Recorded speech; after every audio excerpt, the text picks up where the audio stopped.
Над 150 студенти на Брейнстер на хакатон ја градат апликацијата Breathe.mk за пријавување на загадување на воздухот во Скопје.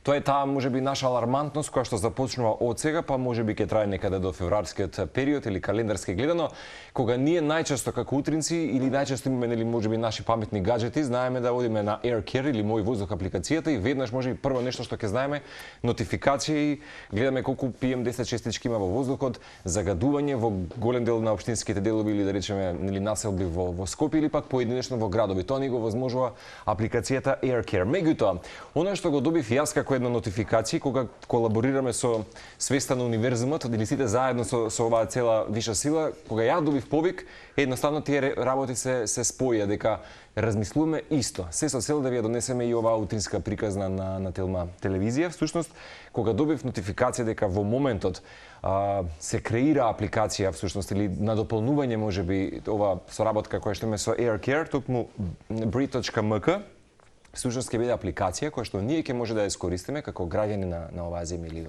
конкретно на градот Скопје. Пријавуваме, ќе ни кажат многу повеќе Јана и Оливер. Пријавуваме, дали тоа преку фотографија или баш денеска правиме еден наш билтен до оваа апликација и потоа тоа се генерира како да речеме некаква алармантност, пристигнува на адреса до инспекторите на животната средина и тие потоа треба да превенираат. Сега, во моментот се уште е во фаза на подготовка или креација на финално решение токму на Breathe.mk. Меѓутоа, многу пати сме говориле за хакатон. За оние кои што не знаат што е хакатон, тоа е повеќе часовен настан каде што иноватори, креативци, интерпретатори на некој свој начин креираат едно идејно софтверско решение, всушност како што вие тоа го правите токму за Breathe.mk. Да ве представам, Јана Тодоровска, тим лидер на тимот партнерства во Брейнстер и мала промена имаме Оливер Велјановски, инаку студент на Академија за UX UI. Така, дизајн и победнички тим од првиот одржан хакатон. Од претходен, последен. Добро ми дојдовте. Добро најдовме. По втор пат, Јана. По втор пат, да. И тоа за вакви убави решенија. Точно година дена подоцна чинам. Многу ми е мило што првиот пат кога се видовме тука бевме со Асип од Реди МК и тоа ни беше впрочем и првиот хакатон во живо кој што го организиравме на тема рециклирање. Година дена подоцна го организиравме можеби најголемиот хакатон на Балканот викендов со 150 учесници.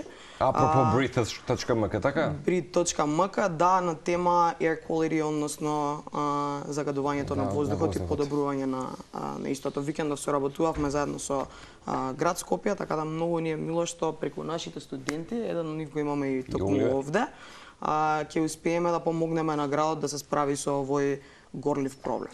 Горлив и тоа, започнувајќи календарски веќе, тука некако како една подготвителна настава секој пат ние ајде крајот на октомври, почеток на ноември, иако добро не слуша никако се уште времето, меѓутоа започнаа првите оние мирни единици со загадување. Се што е над 50, тоа говориме со Кате, не треба ни да биде место за расправа. Меѓутоа ние знаеме често дека можеби и котлината, нели град Скопје како што е котлинско место, знае често пати да има таа скопска магла која што е препејана во бројни текстови нели на македонски артисти, меѓутоа веќе не станува збор за нели скопска магла, туку станува збор за прилично големо загадување. Што повеќе домаќинства во Скопје не постои како да не постои место за децентрализација, за жал се е нели фокусирано во централното подречје, градот се шири, а со тоа нели и за жал мирните единици, поточно стапките на AirCare кои што секојдневно сиве овие години, можеби вие ја користите AirCare, нели е нивото многу поголемо. Сме биле сведоци кога 300-400 биле мирни единици измерени за жал во некои општински делови.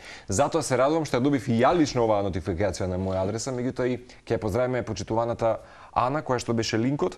Всушност, како кажа Јана, ова е можеби најголемиот хакатон одржан со Оливер и цела компанија или 150 студенти кои што беа дел од оваа водечка македонска едукативно-технолошка организација Брейнстер и првиот практичен IT факултет Брейнстер Next College викендов вели ја создадува апликацијата Breathe.mk за пријавување на загадување на воздухот. 48 часовен хакатон беше ова? Ова беше 49 часовен хакатон. Значи час плюс гратис. Час плюс гратис за студентите викендов, меѓутоа да, како во моментов неискрено можам да кажам дека сме најголемата едукативна организација во Македонија.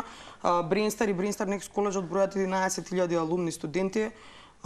И со тоа имаме одговорност да заедно со нашите студенти да работиме на вакви важни теми. Значи, инвестираме нашата кауза е образование по секоја цена, секако имаме многу уникатна програма на Brainstar Next коледжот, студирај сега, плаќај после вработување, ова значи дека нашите студенти на коледжот плаќаат 0 денари за квалитетно образование, меѓутоа на страна од тоа како што влијаеме на образованието, така преку образование и преку едукација, преку нашите талентирани студенти, сакаме да влијаеме и да креираме решенија што вистински вредат. Тоа во Brainstar го викаме Tech for Good, односно користење на технологија за промени. Имаше, се сеќавам, не знам која точно сега не правиме нели конкретно реклама, меѓутоа имаше еден хайлайт или една мантра која што ја користеа една од нашите мобилни компании кога искористете технологијата за добро. Мала дигресија, викендов мојата внука која што е 19 годишна дама, млада сега која што замина на коледж, меѓутоа вели првпат се освестува, нели како млада дама ги вади тие да речеме розови очила или тој превес кој што често пати знаеме да бидеме во тие убави деликатни години кога ние практично и светот го гледаме низ наша призма, ама не го гледаме свесно и рационално на логички како што се случува и вели со слози на очи ми вели што да направам, вика, што е со војните. Мислам буквално слози на очи. Јас велам не дека за жал земјите како Израел, Палестина и тие се препеани во историски песни, значи тоа е децениски повеќе вековен проблем кај за жал нели големи нации, земји и така натаму.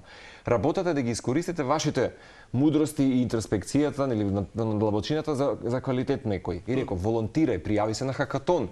Буквално на тој начин што може века сигурно Оливер ќе каже низ своја призма да се искористи и нели да речам вашата млада креативна енергија, ама и да речеме технологијата за мудро и паметно добро. Така што хакатоните баш ми се тоа некако двигател за нешто трансформација за нешто во нашето општество. Како ние ги гледаме хакатоните ни се нас стандардна пракса. Значи ние организираме околу 100 хакатони годишно онлайн, меѓутоа само 4 во живо, односно 4 големи кои што ги отвараме нашите канцеларии и ги собираме сите студенти. Воедно како ги гледаме како 48-часовен предизвик преку кој што студентите се стекнуваат со знаења, вештини, стануваат повработливи, значи си помагнуваат сами на себе, меѓутоа и ни помагаат на нас во партнершип с тимот да можеме повеќе да ги препорачуваме, меѓутоа и да бидат побарани на пазарот на трудот. И токму поради вакви активности успеавме од почетокот на оваа година па до ден денес да вработиме 284 чинам студенти. Веројатно денеска е смената бројката, бидејќи ни е еден студент плюс на ден.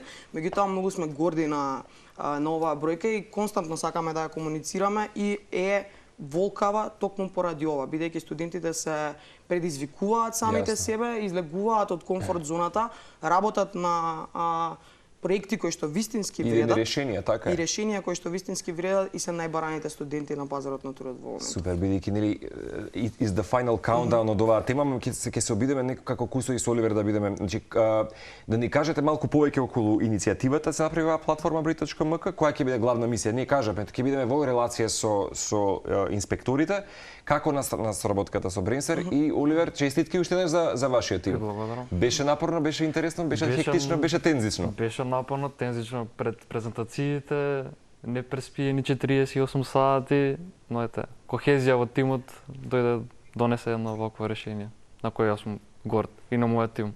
Колкава бројка на тим бевте? Бевме, во нашиот тим бевме 7 учесници. 7. Кој беше, да речеме, Оливер, баш вака вашиот придонес во целиот процес на работа? Нашиот придонес беше с дизајнот. Ние работевме на дизајнот. Пробавме да го направиме најдобриот дизајн што можеме да го направиме. И како дојдовте до решението за победничкиот тим? Да бидете победнички тим? Ете се погоди тимот. Супер беше.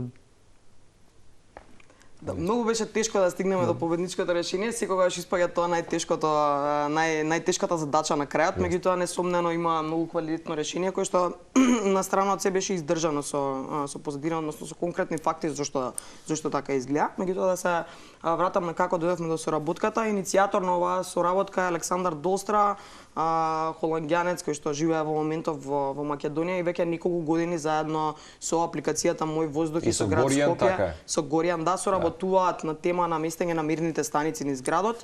И тој последниве неколку години ги има посветено на тоа да стави густа мрежа на мерни станици во градот за да можеме да стигнеме до до ова решение, така да сосема случајно се запознавме и стигнавме до оваа идеја и свативме дека нема кој друг освен студентите на Брейнстар да го креираат ова решение и да бидат амбасадори во овој случај. Ја верувам дека сите се некако победници бидејќи сите работеле за доброто нели на овој хакатон и за нели еве конкретно за Brit.mk. Не кажав нешто погрешно. Значи ова ќе биде апликација која што допрва ќе следува нели на повидок да ја даунлодираме. Како ќе функционира, Јана? Да, вака, значи апликацијата нема да се даунлодира, апликацијата ќе биде веб апликација, нашите студенти искреираа веб апликација. Викендов беше хакатонот со програмерите, односно со оние кои што ја го оживува дизајнот на првиот победнички тим. Како ќе изгледа апликацијата? Јас и ти во моментов гледаме загадување пред телевизија. Кога вадиме телефонот, можеме со фотографија да пријавиме, односно самата апликација со геолокација ја дава точната локација каде што е загадувањето. Тој што пријавува загадување го класифицира типот на загадување, додава фотографија и таа пријава во истиот момент стигнува до инспекторатот на град Скопје. До животна средина, така. Од таму они имаат обврска да постапат, односно да процесираат пријавата, меѓутоа она што е важно е што сите граѓани ќе имаат отворен сорс на информации за колку пријави има, по колку е постапено, како е постапено и слично. Значи, целосен извор на информации, доток на информации, дневник ги имаат, каде е пријавено, што е пријавено и така натаму. Слично како што е Мој воздух апликацијата, меѓутоа ова ќе биде конкретно за пријавување. Односно, кога треба да излезе во етер што се вели самата апликација за користење? Очекуваме при крајот на годинава да излезе, меѓутоа ќе направиме се што можеме да ја информираме јавноста за кога ќе биде финализирана. Викендов доста напорна работа завршија дечките од програмирање, има уште малку да се доврши, што значи дека очекуваме некаде при крај на година, кога ќе стане вистински проблематична ситуација да биде активна апликацијата. Сега, вие го направите само работата, ние да можеме да бидеме во добра корелација со инспекторатот на животна средина, кој што треба да ги превземе врските, да ги санира проблемите, бидејќи ние ќе направиме голем дел услуга, затоа што ние ќе го мапираме и лоцираме проблемот во кој дел од нашата општина или да речеме населба има загадување. Точно, меѓутоа го гледаме и на малку повисоко ниво, односно да мотивираме доколку е вистински волкав проблемот, доколку се вклучат граѓаните, да видиме дека можеби ќе треба да се наградат капацитетите на инспекторатот и слично, за да може како што треба да се постапува. Алекс еднаш убаво кажа дека сите ние своевидно треба да бидеме дел од ова, треба да сме во функција на инспектори, да сме одговорни за истото. Само Кусо, дали оваа апликација освен централното подрачје ќе може да биде и за други градови? Да речеме дали ќе работи така? Во моментов на почеток ќе биде пуштена за град Скопје, меѓутоа многу набрзо од кога ќе помине бета тестинг на градот Скопје ќе биде пуштена за цела земја. Оливер, ти посакувам, ова беше кратко гостување, ама се надам дека ќе имаме следно второ продолжение на овој разговор, да ве чекам повторно кога ќе се пушти во употреба самата веб апликација. Ти посакувам, продолжуваш претпоставам да работиш на дузина проекти во период. Се надевам и јас на тоа. Супер. Беше убаво да видам во студиото. Мило ми беше и на мене, Марко. Brit.mk за скоро стартува што се вели во етерот, ама еве, пред да биде пуштено, ве чекаме. Да ја прикажеме на каков начин ќе биде и дизајнот. Да, нема проблем, ќе ве известиме за се дополнително и за крај би сакала да ги мотивирам сите организации кои што сакаат да направат промена, да не контактираат и тоа да го направат со нашите студенти. Супер. Честитки до Јана Оливер Вајановски, кој што е студент, како што кажавме, на академијата, и до целиот тим кој што беше и ја имаше оваа триумфална победа можеби за ова идејно решение.